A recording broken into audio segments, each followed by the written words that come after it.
having the courage to create space based on the heart, not the mind necessarily. Hi everyone. Today I'm speaking here with my friend and partner Paul, who spent decades shaping spaces in some of Europe's most dynamic cities, from London to Ljubljana. But his journey didn't end with urban skylines. For the past 15 years, Paul has been quietly reimagining spaces, community, and how purpose can look like through Sonho de Urso, Brazil. Retreat rooted in the intention. In this conversation, we explore what it truly means to build not just with bricks, but with meaning. So, hello, Paul, once again, and let's have a chat about your journey, Paul's journey uh, from London streets to forest retreats, no? Hi, Mate. Thank you very much. Thank you for the intro. Yeah. Yeah. I think it started a long, long time before that, up in Yugoslavia in the forests of Slovenska Gorica, when there was nothing really happening there apart from nature and dirt roads and lots of farming. Yeah. And then, of course, moving back to London to live in London again, and forgetting about that and getting into London life, and then burning out in London life, and then trying to find a way to live with nature again. Yeah, yeah. So the journey was really finding a way to put nature first and put humanity and family and everything else second place.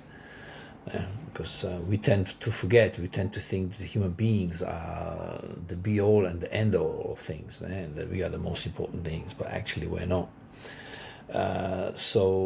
Yeah, putting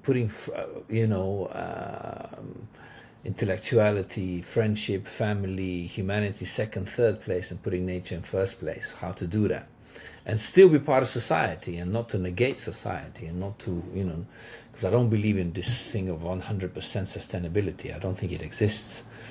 I think we can get close to it, but then we kind of fall out of society, right? And we can't communicate on a normal basis with most people and most organs, especially government and organs.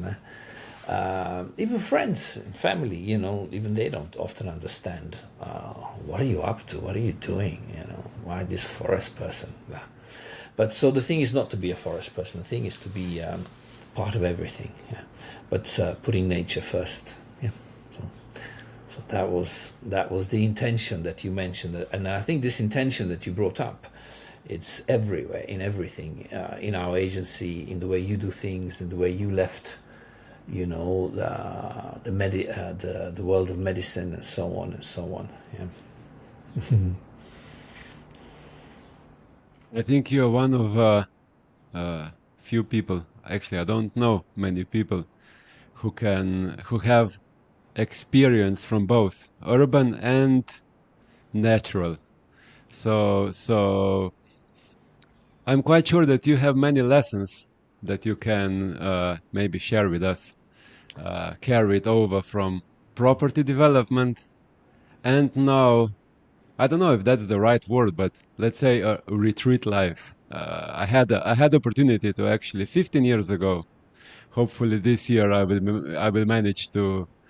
Intention is there, yeah, to visit again. So I think there is a high probability. But can you maybe share the lessons from both of those quite different styles of living? It's a journey, so there are many, many, many. I mean, hundreds of lessons here, really and truly. It's you know, I think the you can put them all under this thing of fear and darkness and illusion. Yeah, I think all of the lessons fall into that in some sense, because moving from a comfort zone of having resources, finances, contacts, projects, ideas, things running, and being able to help others financially, being in a comfortable situation, moving from that to less is more, to less financially, and to less time for projects where profit is likely to happen. It's scary because once you have accumulated something, it's difficult to give it up. We become attached to that property, to that lifestyle, to that partner, to that idea, to that concept. And it's darkness, it's illusion. Well, why? Why would I do that? Society will see me as a failure. Society won't accept me in the same way anymore. The people who are working with me in the projects that society loves and other people want to be involved in will say, "Well, what are you doing? You don't know what you're confused. You don't know what you're doing. You're going to lose money." But money is not it's not the thing. So money in itself doesn't bring joy or happiness. I think a project that brings value to people actually brings satisfaction and joy. So there are many lessons, and most of them are around relationships. How to manage a relationship where you are not financially successful or not seen to be financially successful. So what I'm talking about is going from being a property developer somewhere like London and Spain and Slovenia and Sao Paulo and Ljubljana, cities, going to farming, to a small model of farming where you know that it's going to be very difficult to survive as an organic producer, because most of the formulas are against you actually if you're small and organic or natural, put it that way. The government organs, the larger corporations, other farms, people don't actually want to pay the extra price for the product and so on. It's pretty much stacked against you. You're gonna lose money. But living with nature, to understand nature for how it is in the natural sense, not the way we want to shape it. So spending 25 years observing land and forest and nature and fruits and animals, how they want to coexist, rather than bringing in an agronomer, or studying and applying man models, man formulas. There are millions of them. Some of them work okay, but none of them are 100%. The only formula that works 100% with nature is to observe and go with the permacultural way, and allow elements, birds, animals, wind, rain to be a part of that process, and the plants themselves to help each other and evolve. Obviously, if you're starting in the desert, it's a different formula. But if you're starting in a place where there's already a little bit of forest and bioma, that little bit of bioma can create magic. Yeah. And so the lessons are many, but most of them are based on relationship. Either relationship with you, people who know you, business partners, family, and so on, people who want to work with you, and then, of course, even more important and much deeper rooted relationship with the land, with the forest that you're working with. How to co-survive, how to survive and work with, and have some sort of a return, but allow the land to be the way it actually wants to be. That's a difficult process, and it's dark and it's scary because you don't know how you're going to survive in 5 years or 2 years from now. But I'm quite sure that your idea of success is constantly evolving, especially if you are living in a place like London, where the collective consciousness is quite different.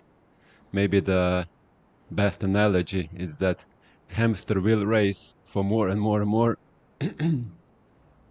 And now the lifestyle that you have now most probably is quite different. And I know that when we are speaking with clients and let's say with our colleagues, sometimes they see Paul,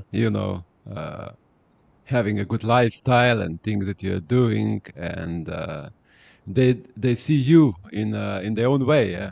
What's success? But I'm quite sure that when you were young Paul living in London, trying to chase the dreams, and uh, and now living in coming and going, yeah, Sonho de Ursa, Brazil. I guess that you also your idea of success was constantly evolving and changing through time. Yeah, my idea of success is that it should never be thought about. I think this whole concept that we are successful in the classical social way, which involves having some level of financial and status and academic achievement in life. For most people, this is success. I think this should all be removed as an idea of success because it just creates illusion, in my opinion. Yeah.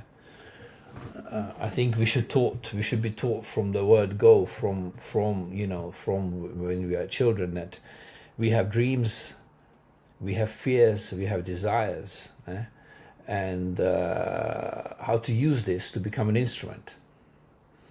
We are instruments like other instruments on the planet, and as an instrument, we should help the planet. We should coexist with the planet, not try and destroy it. If you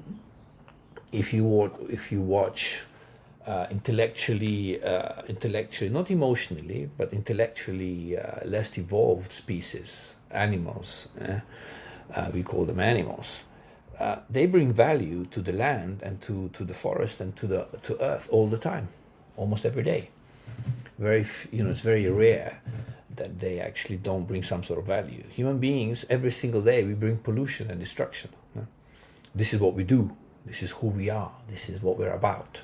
So we're about me, self-centered, and we're not really thinking about why we are here as instruments. We're thinking here why we are here as how to promote my being, and in that competition with each other as who is wealthier, or who is more important, or who is more successful in one way or another, academically, financially, or some sort of other way. We are destroying our very habitat, which is giving to us with love and freely, daily, every day. And we are taking and continuously wanting to make it our own, and rather than coexisting. So I think the idea of success should be remodeled or just removed altogether, and it should be more about instrumentality. What is instrumentality? How do I, bring my talent, my dreams, my ideas to instrumentality for the planet, not for my egocentricity, or just for my family. If you spend, I think you spent, when you were younger, you spent time with elderly people like I did, and I saw in my 20s and earlier, I saw quite a few people in their 80s, how they were spending their last 5 or 6 or 7 years in their life. And these were some very successful people in their time, not just in business, but also in academia, also in music and so on. And every single one of them, what society deems a success, didn't mean anything to them anymore. They couldn't take it with them. And every one of them in their 80s was actually turning their lives and giving and giving and giving and giving, being instruments, becoming instruments for society, and trying to show via instrumentality that there's another way of life which doesn't necessarily give so much importance to success as we define it in normal social circles. Bill, it comes back to I guess raising that, the yeah. awareness of where I am, how I am, and observing that awareness, and what is actually happening with the nature, with myself, with family, relationships, how are things running? Because most successful families, financially successful or politically successful or academically successful, if you go into that, you will see that as the main person who created that wealth leaves the family, there is huge conflict after that. the children or the grandchildren or the brothers and sisters fighting for that person left in terms of importance and status or money or something. That's normally the case. So where is success in that? It's disaster. People emotionally not getting on and hating each other because of somebody else's academic, financial success, political success. Where's the success in that? When you look back, how many resources that person actually misused on the planet to create that importance. Oh, they're doing it, so why shouldn't I do it? Of course. So is that what success means? They're doing it, so I should also then fuck up everything around me to prove how important I am. Just for the sake of profit, no? Yeah. So there are many lessons, how to look at ourselves, how to observe nature, how to observe our colleagues, how to run these relationships, how to try and bring some value, but not actually point the finger at somebody else. It's so easy to say, you are this, you are that, you are the other, and put a person in a box, and then use these comparisons to justify my behavior. That's bullshit. That's absolute bullshit. It's only through observation of the self and being honest with what's going on that we possibly might achieve moving the ego to a more stable, to a more balanced situation. I think humanity, by and large, is born psychologically, emotionally very weak and ego-wise completely disorientated, and the way we are trained through crash, and then through schooling and then university and then working for companies and so on doesn't help much either, in terms of seeing the truth as it is. We want to create the truth, and then when we come to 80, 90, or we're close to death, we say, well, what have I been doing? Yeah. But I guess that having this point of view, yeah, also most probably has a lot. There's a lot of relation with the culture, yeah. You being already, born in different cultures, and then choosing to live among different cultures. As I know, most probably there are also others. Yeah, London we mentioned, Spain, I know, Slovenia, Brazil. Culture has its own importance, although the world and everything is shrinking and being globalized. Yeah, but still the cultural importance, or the different shades of a humanity within the different cultures, yeah, most probably also affected your thinking and the point of view, and most probably guided you in this direction where you're now. Or am I wrong? No, absolutely right, Matej. Absolutely right. Being born into several cultures, and then growing up as a young person with several cultures and languages and biomas, and also gastronomical experiences, travel experiences, is makes you you see things and makes you question things in a different way. So obviously this has a huge impact. How we are born, how we are brought up. This has a huge impact, and I believe also there is something that we bring with us in a small suitcase from emotional, psychological, or awareness suitcase from some place where we're coming from. I think there are some things we bring with us as well from our past. Call it inheritance from our predecessors. Call it what you like, but there is something we bring with us, and of course how we are brought up and how our thinking is shaped has a huge impact on later life. Definitely, yeah, definitely. So Yeah. I often say that in many situations when I was younger, people ask me, "Well, where did you get that idea from? How do you come to that?" And so on and so on and so on. And where are you from? And often I have to say, well, actually, it's a lot to do with my grandparents and my parents, how they lived, how they were brought up. It was inherited. So you're absolutely right. Yeah.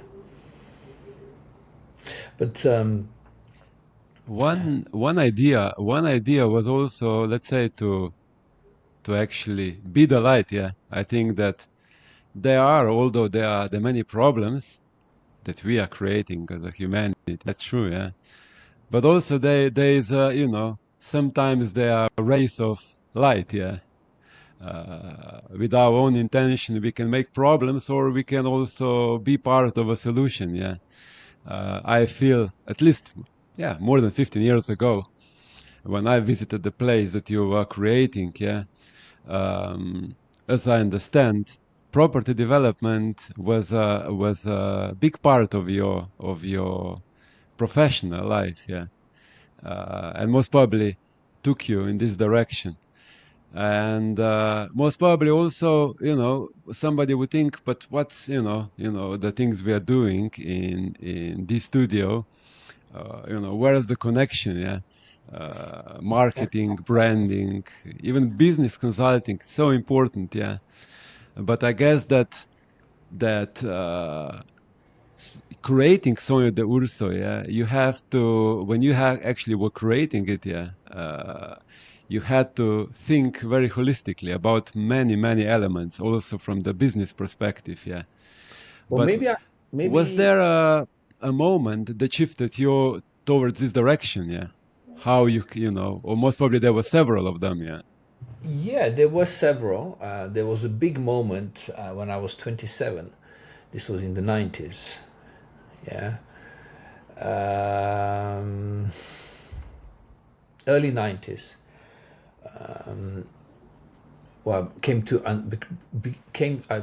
to understand that being and creating a space is much more important than worrying about time. I think I was 27 at the time, and Ram Dass made a huge impact on my thinking and my feeling and my perception of things. My perception of things.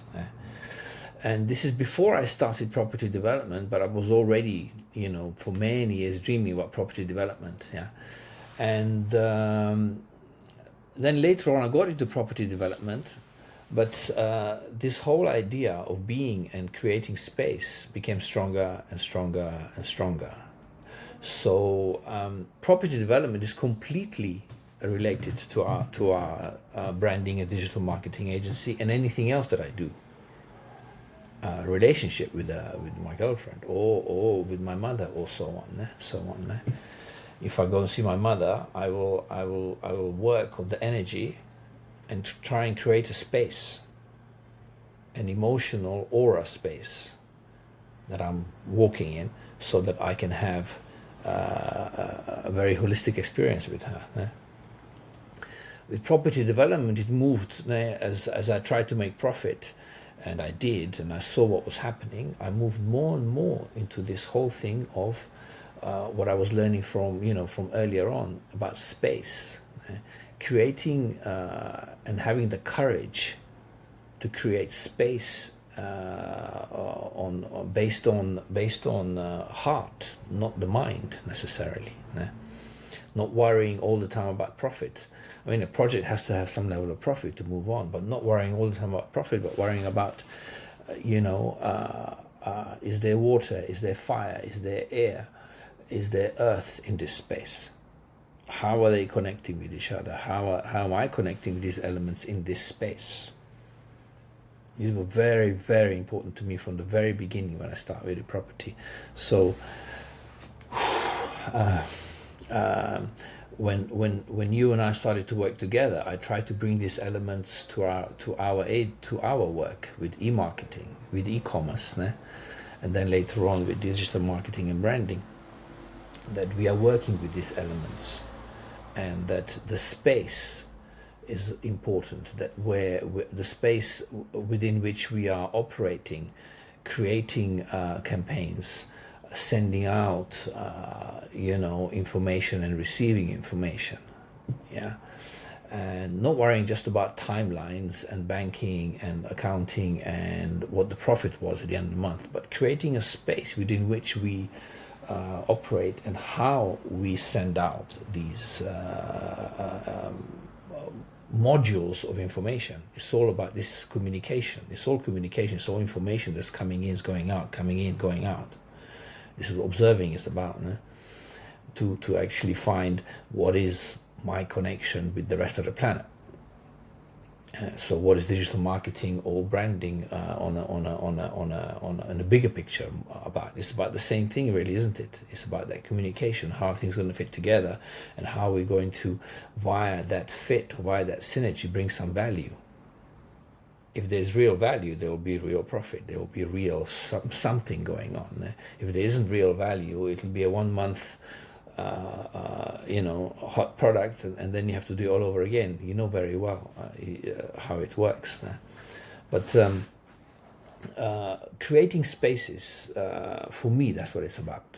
Not worrying so much about time and creating a space.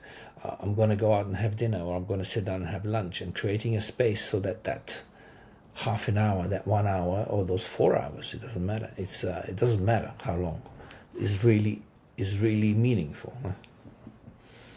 So this is where what we do with digital marketing and the property development are one and the same thing for me. Creating space, a space that's synergized with the right, the kind of things that I like to be in. Being, earlier on you mentioned light and being. We are light. We are here, so the being is already done. It's just a question of enjoying it, remembering that we already are something incredible. But we're always bringing down that something incredible with objective ideas, where I want to get to objectively, that goal and the other goal and the other goal. And then, of course, we forget the light and the fantastic being that you already are. So human beings actually don't need to do much in order to be satisfied with life. Happiness comes and goes, sadness comes and goes, but to be satisfied and some sort of, have some peace in life, is just to remember that we can't really better what we already are. In terms of the whole emotional, psychological, physical makeup, unless of course I'm born with many deficiencies. Like my mother wasn't born; she was born invalid, so she had to work on that, But in terms of the light that you mentioned and being, it's already given. It's already given, but we don't see it, we don't appreciate it. So you being mentioned successful. objective, yeah. You mentioned yeah. Because I'm going to have to go, Mate, and you have to go, and we'll carry on another time. But just for now, we can come back to this. But just to tie this up, we can carry on the idea of success. But then, what is successful? If we already are, light, and we already are here, and we're already in terms of being, there isn't that much to actually achieve because we are being. The achievements are mainly objective. Then again, coming back to that question that you posed so nicely, success. What is success? Aren't we successful just by being here? Mm-hmm. Maybe one last very quick question before we go. Almost 30 minutes. I think we're quite efficient. But you mentioned before objective, yeah, because it's so nicely connected, yeah. In this AI reality, we are, you're only thinking about final output, yeah. What's the objective, yeah? And here you have it, yeah. It's super fast, yeah. And this will become even faster. Yeah? We spoke a couple of days ago. Yeah, most probably, hopefully, there won't be a bigger crisis. And if this will continue, and this will become faster and, let's say, artificially more intelligent. Yeah, people will start to ask themselves many different questions that most probably you and also I started to ask myself years ago about meaning. Yeah, and we actually intentionally chose the topic, the main theme, digital wellness advantage. And maybe just a quick question: what does it mean to brand a space for you? For stillness and reflection, not for commerce. This will anyhow stay, and we as a human beings, yeah, people of humanity most probably will continue to chase the busyness, the profit, yeah. But what does this mean for you? It begins with having enough love and courage. Now, this is as much for commerce and for busy people as it is for peaceful and quiet retreat holistic style of life. Okay, for me, it begins with understanding and having enough courage and love not to try and change the situation, whatever the situation is, that person or that idea or that, do not change that, do not try and change that person or that situation. Adapt the mind, adapt the mind to that situation, and then and via that see the bigger picture. Once you can see the bigger picture, then you can also feel and see, you can analyze with your brain and your heart why that is happening the way it's happening, why that space is as it is. Once you have that clarity, then you can bring, not that you're changing that person or that idea or that product, but you can bring your energy, your idea to motivate a transition. If that person or that product or that idea or that concept will change or not shouldn't be the push and pull formula.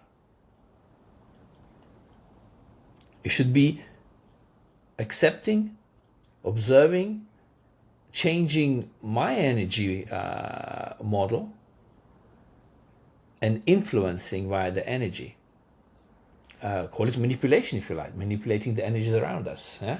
And allowing these other elements, beings, animals, nature, or products, or a house to do its own thing. However, because people are stuck in time and they want the result tomorrow, this is not something people can't understand. People understand this model, this process, but they can't do it because they want the result tomorrow, or they want the result in 1 hour or in 1 month. They're not willing to wait because they're not appreciating they already are perfect as they are. They want to be somebody else in the eyes of social media or their political friend, or they want to create something else that they haven't created yet, that's outside of themselves, but they're not looking inside. Huh?